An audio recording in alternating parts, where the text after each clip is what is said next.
Olá a todos, o meu nome é Patrícia Rocha, sou fisioterapeuta e osteopata. Hoje trago-vos um convidado muito especial.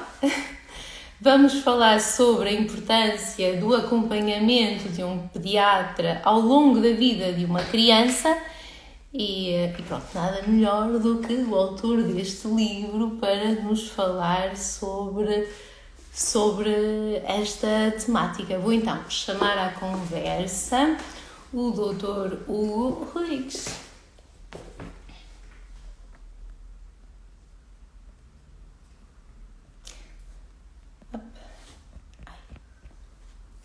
Então,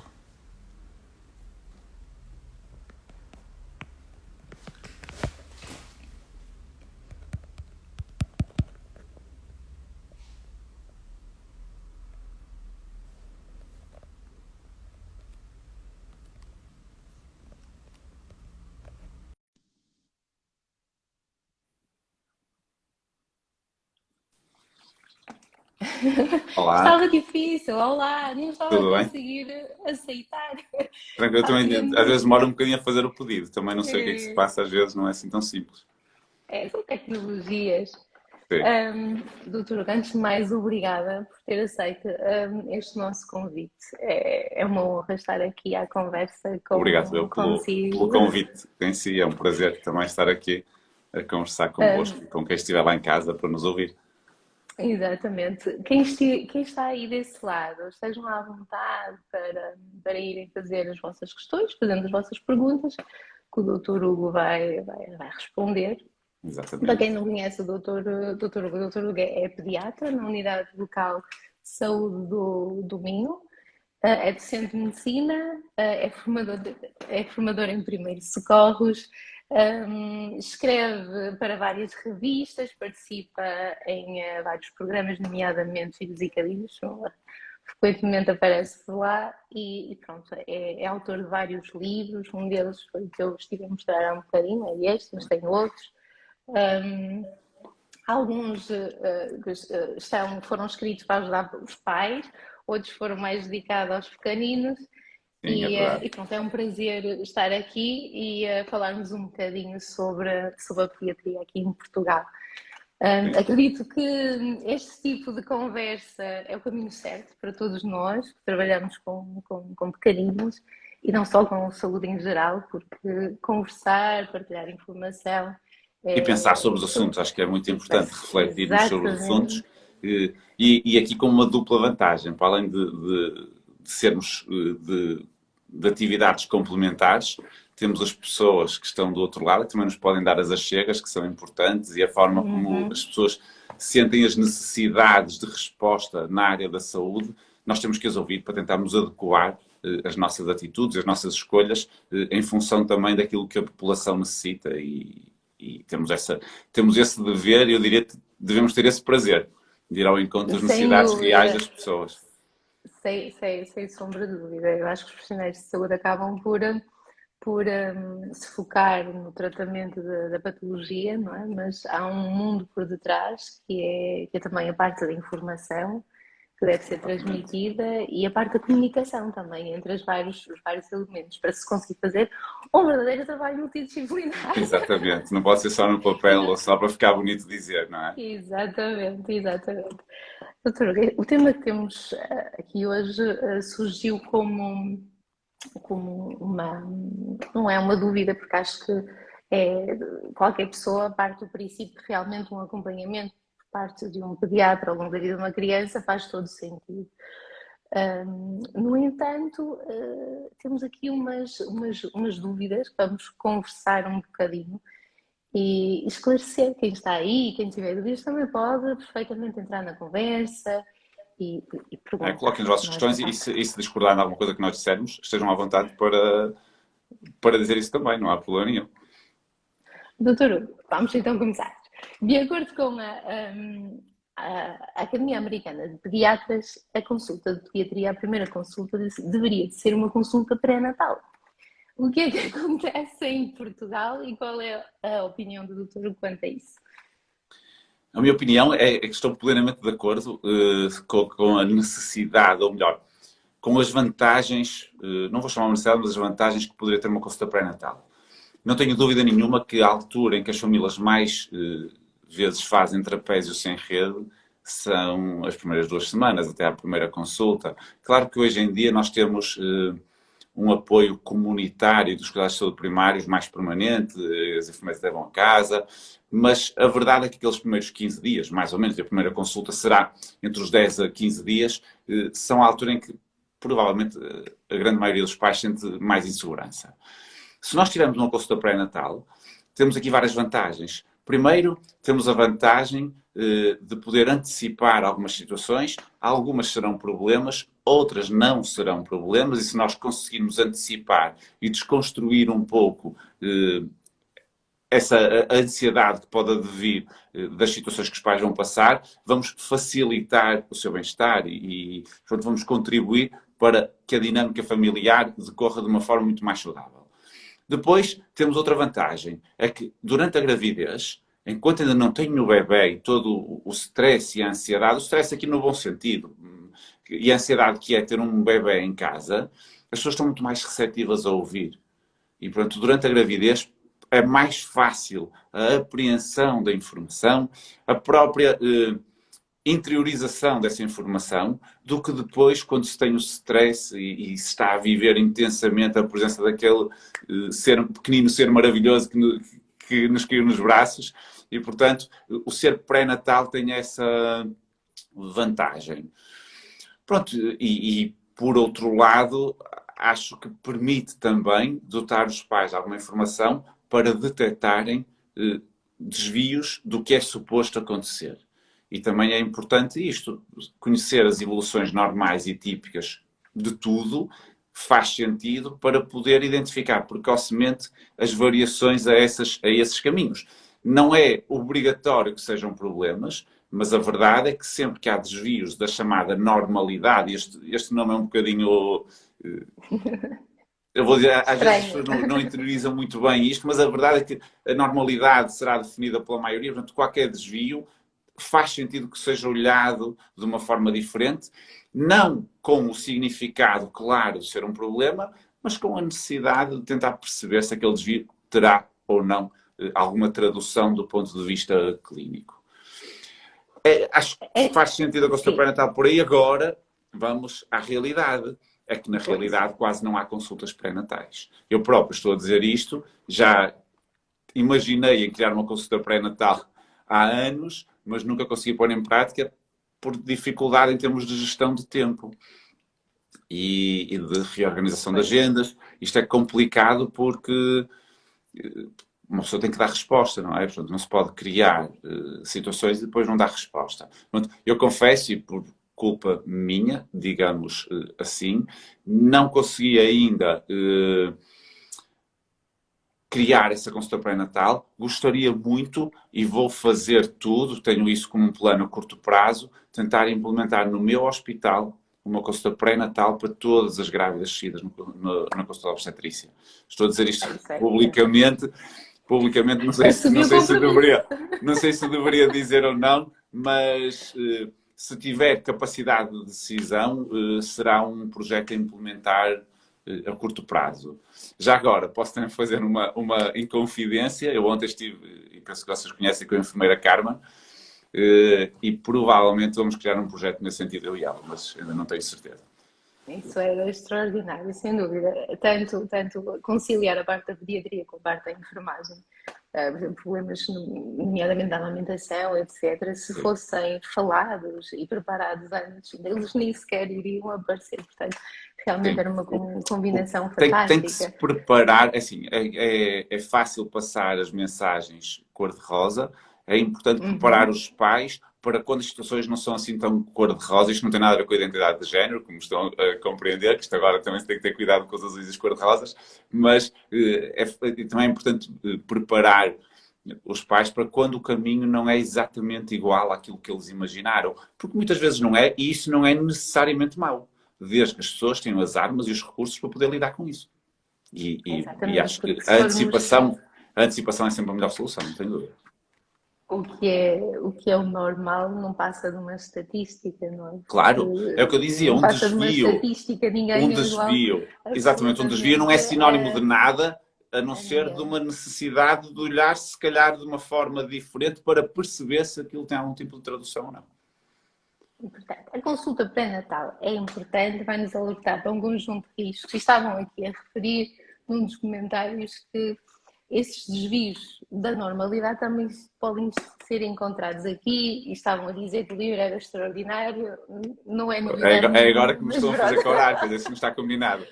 Pronto. Queria só realçar uma situação, um pontozito, que é, no mundo da osteopatia nós também fazíamos isto, nós também gostávamos muito de ter mais grávidas a procurarem uma consulta pré-natal. Porquê?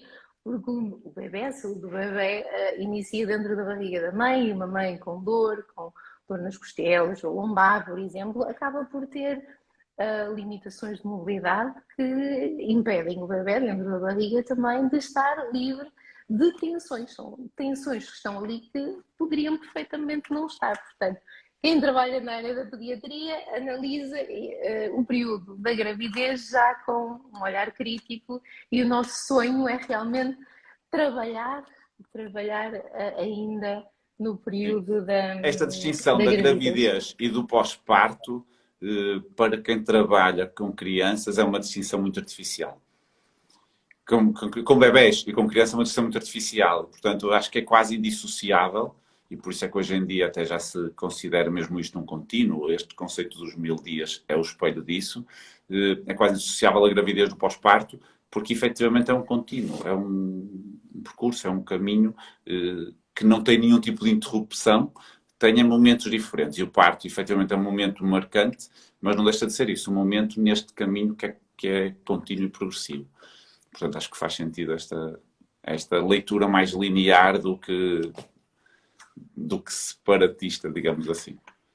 Tem só uma questão, é porque é que se dedicou a escrever um livro, aliás, não é só um, é vários, não é? Mas são todos para os pais. O doutor é docente na universidade, podia perfeitamente escrever um livro técnico e então Não me isto meto em é assim, trabalhos, que os já tenho trabalhos sintomas que são cheguem. assim. Não, já colaborei com um tratado de pediatria do professor Videira do Amaral, com um capítulo e coautor de 2 capítulos. Escrever um livro técnico, confesso que não está nos meus planos, Nos planos. mas se calhar também porque nunca surgiu a situação. Porque se algum dia surgisse, eu pelo menos iria pensar no assunto, mas não está nos planos. A minha aposta, digamos assim, é uma aposta desde que eu entrei na pediatria, tem muito a ver com o aumento da literacia em saúde. Com dar conhecimento à Exatamente. população, dar informação à população na área da saúde, para que as pessoas possam decidir. Respeitar as decisões individuais, mas dar mecanismos para as pessoas, de forma informada, poderem decidir de acordo com o que acham que é melhor para elas, não de acordo com o que nós achamos que é melhor para elas. Mas as pessoas com informação podem decidir. Sem informação, esta decisão fica um bocadinho mais coxa, digamos assim, e, portanto, a aposta no aumento da literacia em saúde é mesmo nessa perspectiva e sempre me dediquei a essa área, portanto, acho que vou continuar por aqui. É a ideia, exatamente nesse ponto onde eu queria chegar. Realmente não é só o papel do pediatra, não é só fazer prescrições, não é? Também é Claro.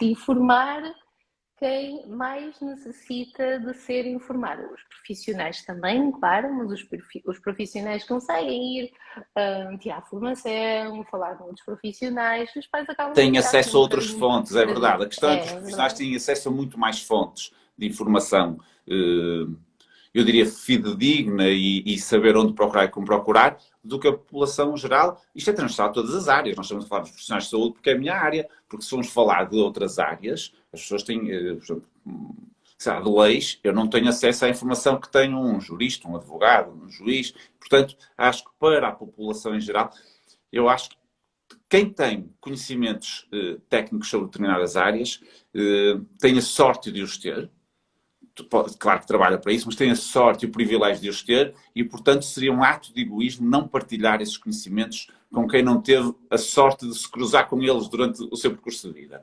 E, portanto, acho que todos nós, profissionais de saúde, temos o dever de partilhar o nosso conhecimento com a população, não numa perspectiva de tornar todos médicos ou enfermeiros ou terapeutas, não, mas com a perspectiva de lhes dar conhecimento que, neste caso em particular, melhore o seu estado de saúde e que possam conhecer-se melhor a eles, conhecer melhor quem os rodeia e tomar as melhores decisões. A perspectiva é um bocadinho essa. Se todos pensarmos assim, vamos ter mais conhecimento em todas as áreas. Sem sombra de dúvida. Faço a minha parte na área É da o... saúde, mas também gosto que as outras pessoas façam, porque eu também tenho dúvidas sobre outras Claro que áreas e sim, gosto de ter claro que informação sim. fidedigna e correta e fiável sobre essas. Portanto, acho que todos nós vamos fazer a nossa parte. Claro que sim, sem sombra de dúvida. Criar mais informação com conteúdo, não é? Mais Sim, informação que ensine realmente ou que traga um valor acrescido do que apenas e só publicidade. Que muita gente faz claro. muito isso, é publicidade. Doutor Hugo, o primeiro encontro real do pediatra com o bebê é no pós-parto. Portanto, o bebê nasce e vai logo a seguir passar uns minutitos, ou logo a seguir, dependendo um pouco da abordagem, para as mãos Depende do das pediatra. instituições das É, instituições de depende saúde. das Sim, há instituições. instituições onde tem pediatra em todos os partos, ou só tem os partos instrumentados, ou as cesarianas. Vai depender um pouco depois. Agora, convém que a primeira observação, se não for feita no momento do parto, seja feita no próprio dia ou no dia seguinte. E A no primeira caso de observação partos por pediatra. domiciliários? No No caso caso de de partos partos domiciliares, domiciliares, é uma que rede que não está montada. Eu penso que haverá quem vá também. No nosso país não tem tanta expressão. Há outros países onde tem quase equipas montadas também como pediatra a ir aos partos domiciliários. Em Portugal não temos essa rede montada de todo. mas faria sentido haver uma rede que desse apoio às mães que optam por ter os seus filhos em casa.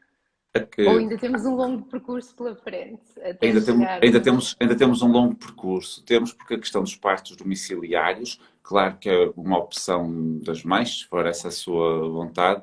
A questão é que para se regulamentar, digamos assim, partos domiciliários, com condições que sejam estabelecidas por que entidade for, é um processo muitíssimo complexo.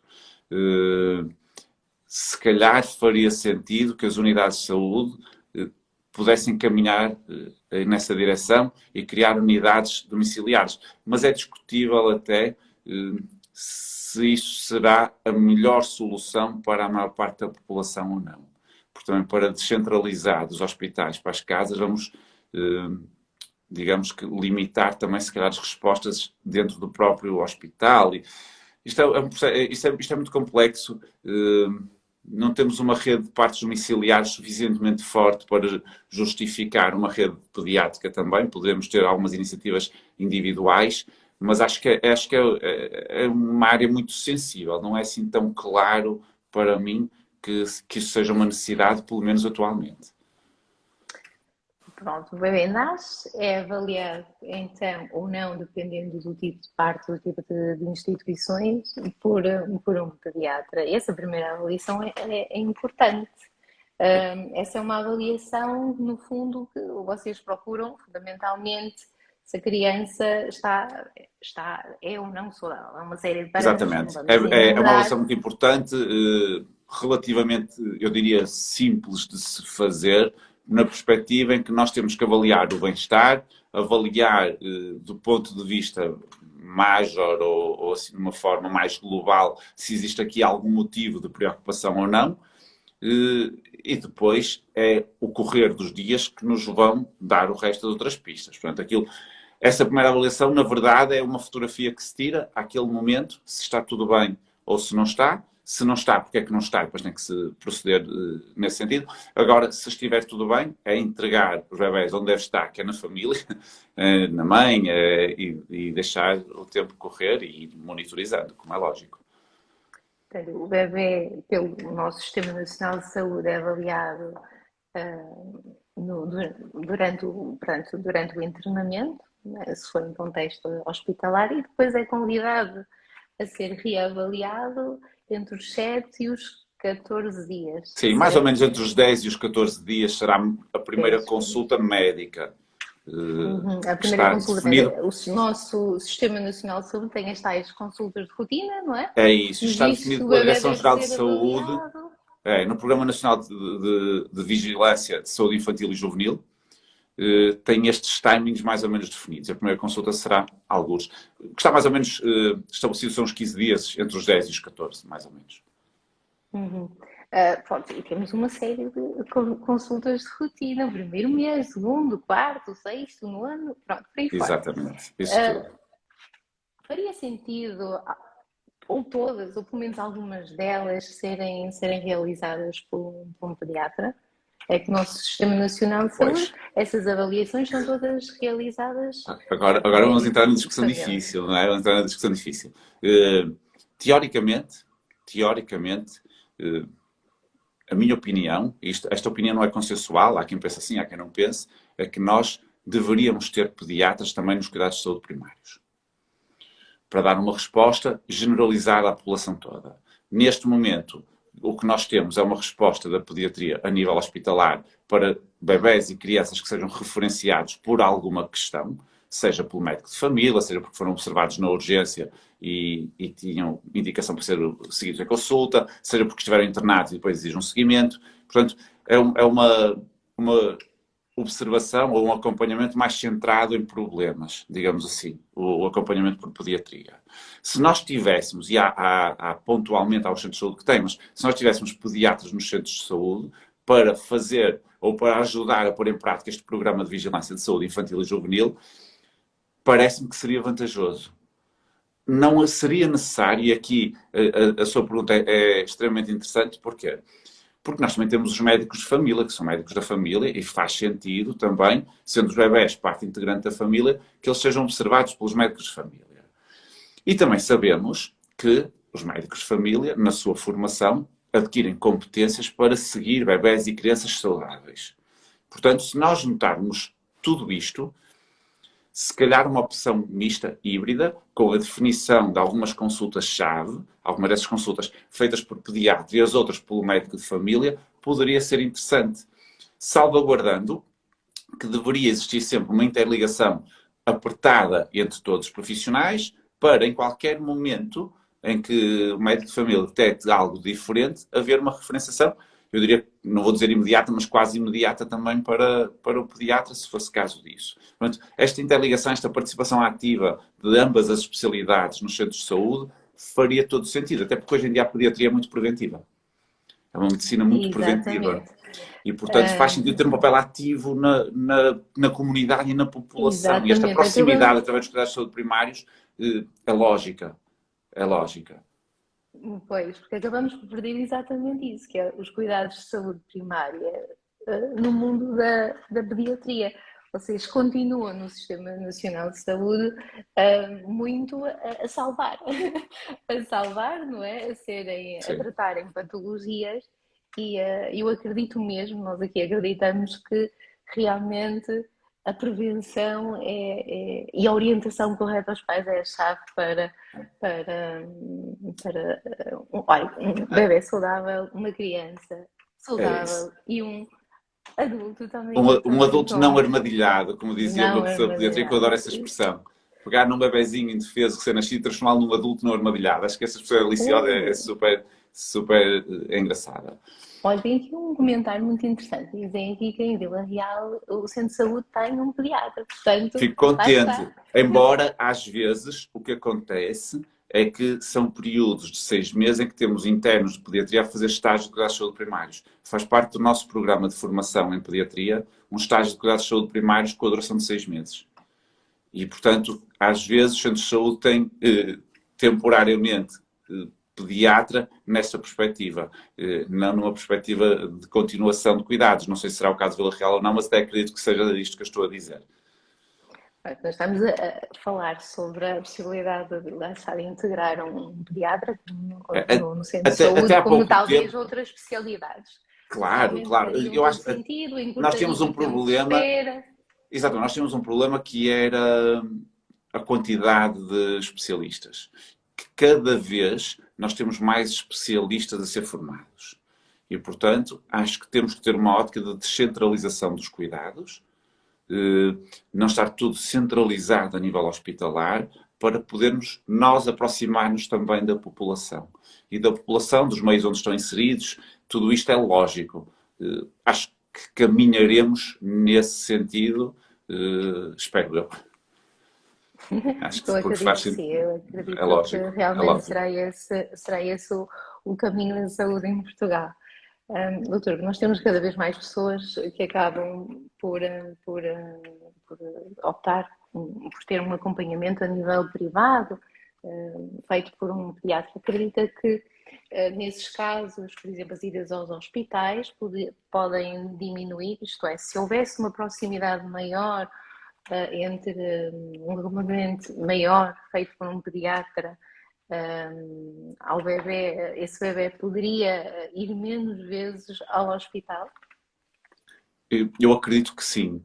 Não porque os cuidados não sejam bem feitos por medicina já familiar, mas porque está muito enraizado na nossa sociedade, porque é verdade que a pediatria existe nos hospitais. E se a E pediatria os existe no pais, em hospital, se as pessoas caso de precisam, dúvidas, é ao hospital que vão. Se nós mudarmos exatamente. este conceito e passar a haver pediatria também no centro de saúde, se calhar não se recorre tanto ao hospital, porque as pessoas até provavelmente não se importam de esperar uns dias para ir ao pediatra no centro de saúde, em vez de ir correr para o hospital, tal como fazem com o seu médico de família.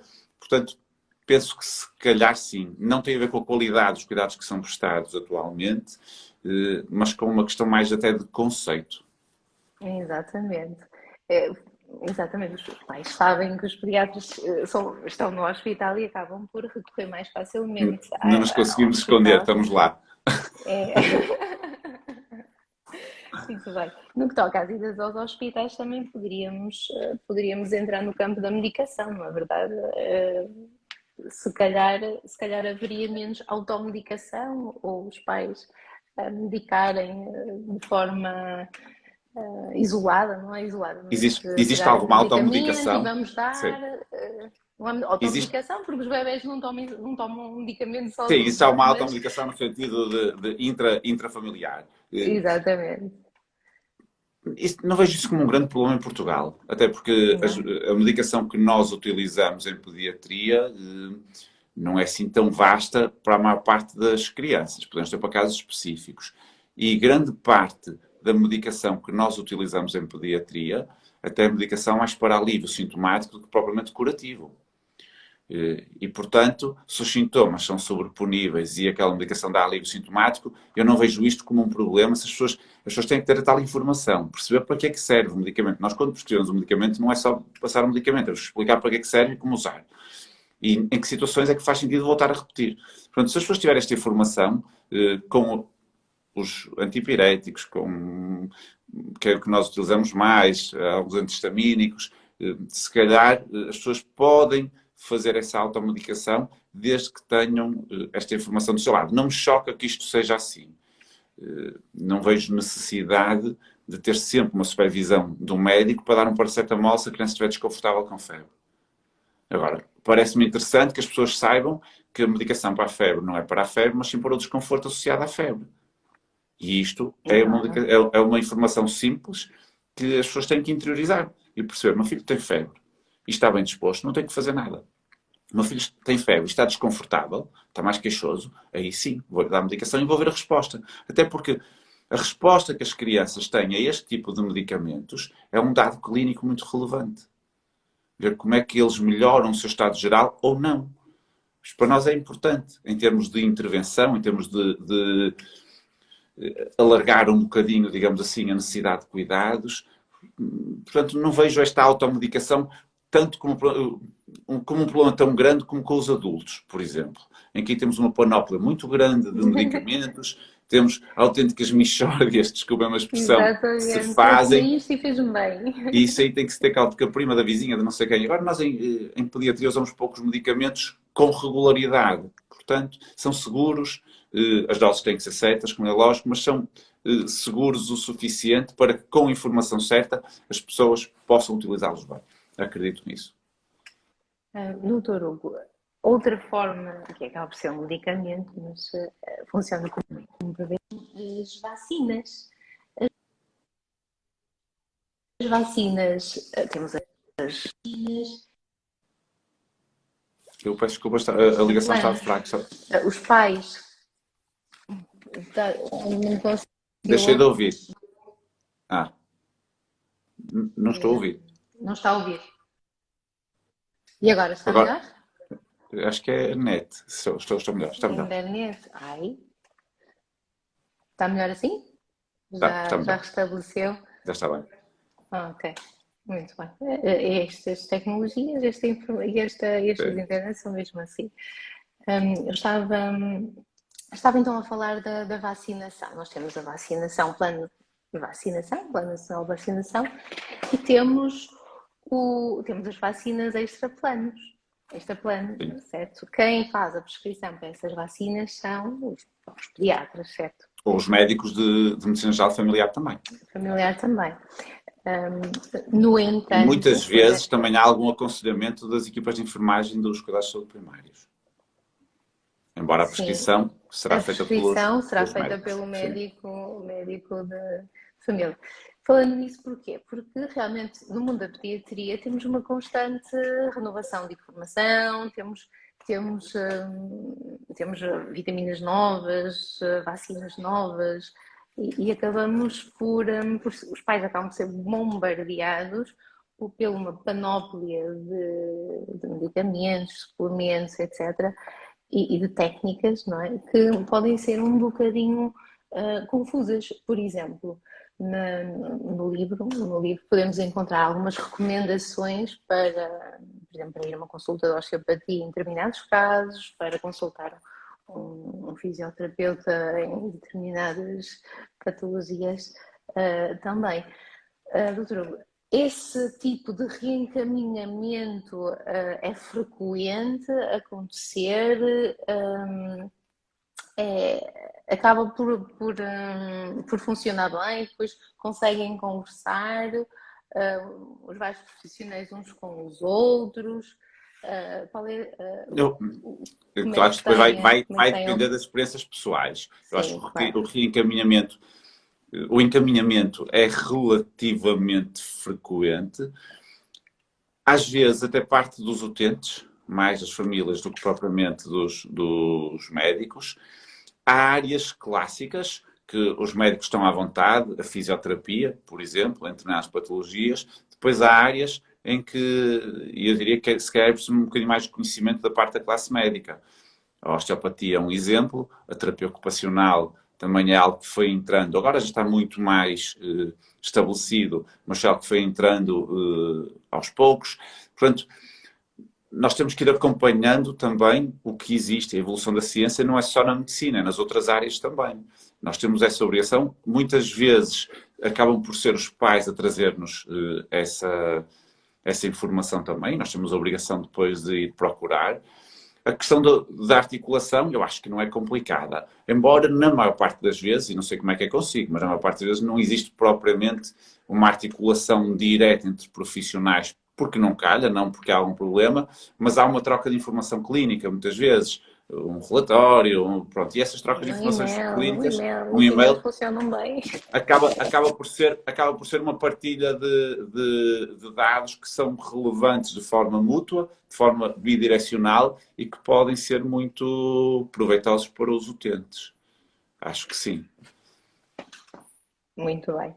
Doutor Hugo, este trabalho multidisciplinar, eu acredito que cada vez mais vamos conseguir trabalhar assim, embora ainda temos muitos profissionais a trabalhar de forma muito muito isolados. Portanto, no mundo da saúde já percebemos que realmente tem que haver comunicação. Outro local onde deveria haver mais comunicação, isto na minha opinião, seriam as escolas. Os pediatras são consultados quando Nada, se... nada, Nada, nada. zero. Ótimo assunto, ótimo assunto. Essa é uma pedra que eu tenho no sapato. A mim choca-me um bocadinho que não haja pediatras na saúde escolar. Pois, Em quase nenhum sítio, eu não conheço nenhum sítio onde existam pediatras na saúde escolar. As equipas de saúde escolar, se há sítio onde é lógico haver pelo menos um pediatra, nem que seja como consultor, não precisa ir às escolas como consultor, será na saúde escolar. Quer dizer, como é que se consegue imaginar equipas de saúde escolar onde não se tem a especialidade que lida com crianças e jovens? Isto para mim não faz sentido nenhum, mas devo dizer que quando acabei a especialidade tentei e não consegui, localmente, como é lógico, mas será algo também que eu acho que tem que mudar. A participação dos pediatras, dos serviços, pode ser uma pessoa, pode ser uma reunião com o próprio serviço, entre as equipas de saúde escolar e o serviço, uma reunião mensal, sei lá, qualquer coisa para nós percebermos o que é que faz falta para a população, com esse feedback trazido pela equipa de saúde escolar, trazido também esse feedback pelas crianças que nós acompanhamos em consulta. Tem que haver uma participação ativa dos serviços de pediatria na formação dos profissionais e na formação das crianças e dos jovens. Tem que haver uma participação ativa, não tenho dúvida nenhuma. Pode até não ser diretamente na escola, mas preparar um conjunto de conhecimentos que nos parecem importantes de acordo com o feedback que nós vamos tendo da população. Para mim, é inquestionável que as equipas de saúde escolar devem ter participação da pediatria. Não, temos aqui umas reações de uns professores que eu vou identificando que... Fico perplexo como é que isso não é possível. Eu localmente faço na escola dos meus filhos, todos os anos, às turmas dos meus filhos e dos anos deles, eu vou dar as aulas de educação para a saúde, mas é a título pessoal, é transversal às turmas todas do ano, mas não é nada institucional. Isto teria que ser institucional. Tem que ser os serviços de pediatria. Tem que ser institucional. Nesse sentido, já tem que promovemos check-ups de terapia da fala. Depois, entretanto, também temos o Covid e parou um bocadinho o contacto com as crianças, ficou assim um bocadinho reduzido, mas temos que voltar a... Sim, mas já não vale a pena estarmos com essas... Já está tudo bem. Acho que sim. Tem que haver participação muito mais ativa. Muito mais ativa. Muito bem, doutor Hugo, estamos a chegar ao final da nossa conversa, está bem? Não quero roubar muito mais tempo. Para além destas atividades todas, o doutor Hugo também tem 2 filhos. Acredito que o facto de ser pai também influenciou muito a forma como profissional e como escritor também. Sim, não tenho dúvida que foi das maiores aprendizagens que eu tive. Sem dúvida, acho que há um ano que não depois de ser pai, portanto, pai, mãe, avós também, talvez. Sim, também. Pronto, mais uma vez queria agradecer. Deixa-me só dizer antes disso que eu adoro a parede de escalada que está atrás de si, está espetacular. Claro que sim. Adoro. Estou no meu gabinete. Adoro a parede de escalada que está atrás, sim. Muito bem, obrigada. Foi um prazer mais uma vez. Queria que deixasse uma última palavra aos pais que nos estão a ouvir ou aos futuros pais. Não sei se quer fazer isso. Primeiro, não compliquem. Não compliquem. Acho que é com o melhor das intenções que nós complicamos. Eu estou a colocar-me do lado do pai. Mas, na maior parte das vezes, gastamos energias e tempo e preocupações com coisas que não são assim tão importantes. Mas, na dúvida, falem com os profissionais que seguem os vossos filhos. Levem perguntas para as consultas, listas de perguntas. Acho que o objetivo das consultas é esclarecer. Portanto, acho que devem fazer isso. E eu teria muitos, mas outro conselho que me parece muito importante e cada vez mais é eliminar de uma vez por todas esta cultura do medo. Este receio que as pessoas têm de decidir mal e isso, inevitavelmente, de ter consequências para o futuro dos filhos. Caramba, se só há futuro, não há presente. E nós temos que perceber que o futuro há de chegar cá. Calma. Vamos preocupar-nos com o presente. Se tratarmos bem o nosso presente, o futuro vai ser bem tratado, de certeza. Se só nos preocuparmos com o futuro, o presente pode ficar um bocado descurado. Portanto, não tenham medo de decidir, informem-se. Não tenham medo de decidir, decidam com a vossa intuição. Ninguém conhece os vossos filhos melhor que vocês. E, portanto, não tenham problemas nenhums em decidir, desde que se informem antes. E se não correr bem, porque há muitas vezes é que não vai correr bem, porque ninguém é perfeito, ninguém acerta sempre, há sempre um dia da manhã. E isso é a melhor mensagem. Há sempre um dia da manhã para nós podermos decidir um bocadinho melhor do que decidimos hoje, se não foi tão bom. Portanto, acho que eram estas mensagens principais. Obrigada mais uma vez, doutora. Foi um prazer. Obrigado pelo convite, foi um prazer. Parabéns pelo vosso projeto. Acho que é importante haver projetos desse tipo, que é para nós estarmos todos a falar a mesma linguagem. Portanto, muitos parabéns e obrigado pelo convite para estar aqui presente. Foi um prazer. E Obrigada obrigado a a todos que nos nós. estiveram a ver. Obrigada. E já agora, se tiverem dúvidas, podem depois em off colocar, que nós faremos todo o prazer, teremos todo o prazer em responder, está bem? Muito bem. Adeus e até Obrigado. breve, doutora. Obrigado. Boa tarde.